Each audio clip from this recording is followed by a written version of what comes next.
Good evening, everyone. It's Denise, and welcome back to Dobby Books. So tonight, I really don't have anything to show you as far as what I've been reading. I think I covered that in my last video. But what I do want to cover with you tonight is just a simple book haul. I had several books arrive after my last video, and I want to show them to you now. Since it's Sunday, it's the weekend, and it's what I do anyway. And yes, my hair is a disaster. I have to apologize. But it's been raining for the last 2 or 3 days here in sunny California. I've got a sore throat and frizzy hair. So I'm doing good this week. Let's see what the rest of the week brings. All right, so what I ended up getting. Of course, I've got something else on Philip Pullman, and this is from an academic press, Oxford.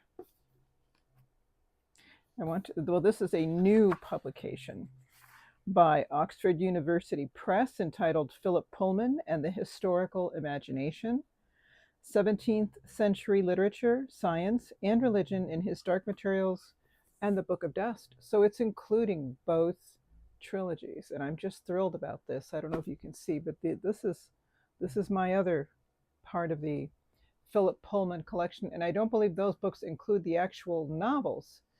That's another stack I've got over here to my left. But yeah, these are all, one is his Brothers Grimm, but all these other ones, oh no, these are the graphic novels.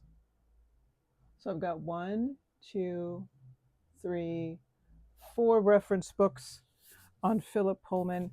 So this makes my 5th one. And what does this talk about?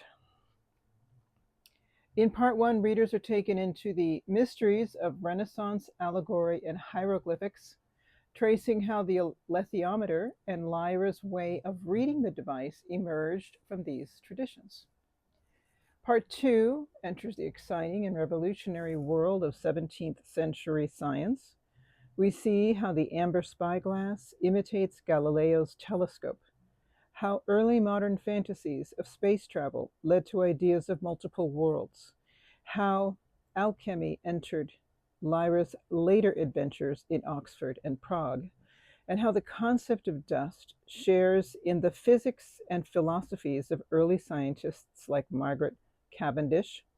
Part 3 invites readers into the thrilling epic poem Paradise Lost, John Milton's dramatic account of the creation of the world following a violent war in heaven, which was Pullman's inspiration for his Dark Materials.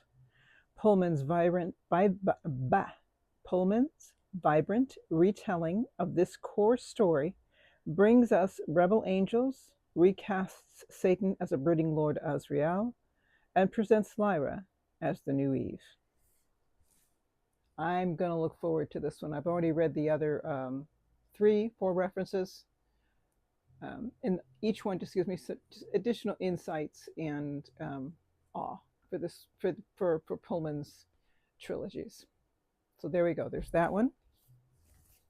And then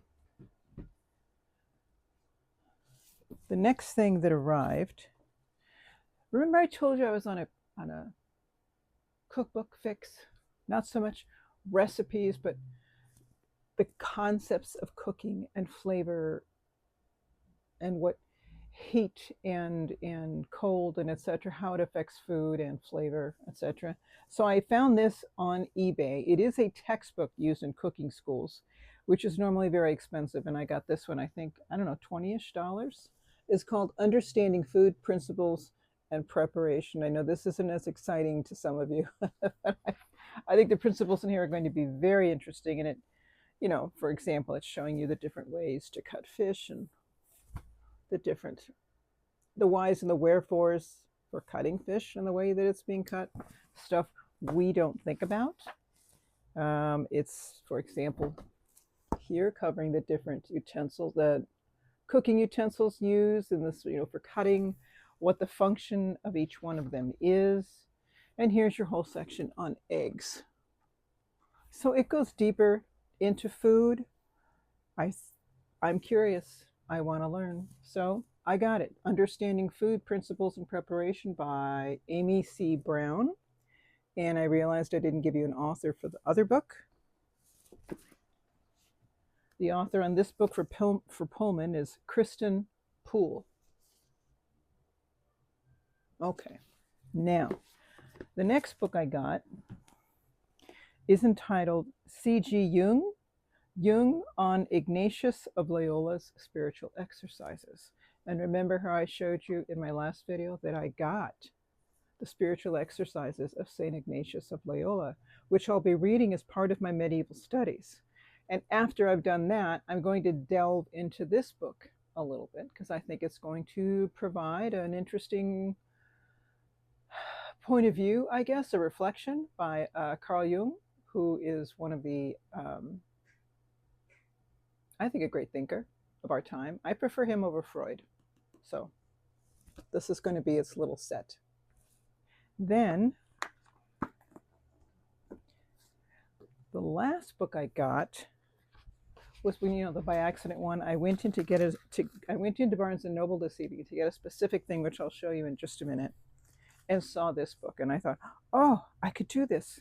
It's a graphic novel. It's entitled The Mythmakers: The Remarkable Fellowship of C.S. Lewis and J.R.R. Tolkien by John Hendrix. And the reason that I really wanted this, not just because the topic itself interested me, but because earlier in the year, if not last year, I had gotten this, The Fellowship, The Literary Lives of the Inklings, J.R.R. Tolkien, C.S. Lewis, Charles Williams, and Owen Barfield. And this sort of accompanies this. I just thought it would be a nice little combination. So I guess I could show you the inside of this a little bit. I have not prepped this book yet, so I'm not going to open it too much. Ooh, the Inklings, mere Inklings. That's cool. This looks like it's good, a really, and of course they had a bunch of them there at the bookstore, and I start looking through each one to make sure I get the one that's in the best physical condition. This was it. So there we go. So this is going to go with this. And the item, that's it on the books. The item that I went in looking for at Barnes and Noble was a lap desk. Here's the new one. And I wanted one that had design, but this was the only one that had somewhere I could put my pencil case, and it has like a little clipboard here if I want to have a notebook or something, or even, a couple sheets of paper. This seemed the more practical option, and I can carry it like this. My old one, it was just too cumbersome. I forgot when I got this, early 2000s. And look at this thing. It's a monster. Look at this. It's really big and huge, and it's thick. It's heavy. It's heavy. It had a nice little light that I used to use, but the light doesn't work anymore. It had a nice pencil case holder and everything. There was a little strap to hold it. But this thing is very heavy, and it's just not practical anymore. I have it on my lap when I need to have a flat surface. And it's so heavy, I can't wait to take it off my lap. So it's really not serving its purpose. So getting this smaller one, look, I'm holding it with one hand. It's so light. This is going to work much better for me. So this was the item I went in to get. And I think these are running something like $25. And I had gone to the mall earlier in the day to try to find something else I needed. From there, I went to Barnes and Noble. And there were other stores I passed by on the way, and the Christmas rush has begun. I hate going to the stores during that time. Some people are very excited, and this is like, a big tradition, and it's exciting, and it's fun. Not for me. I don't like it. So there we go. Other than that, I had a lovely time going out. I hope I'm not coming down with something again. I think that's it, everybody. Thanks for hanging out with me for this short little video. Enjoy the rest of your week. Be safe, and I will see you again in just a few days. Bye-bye.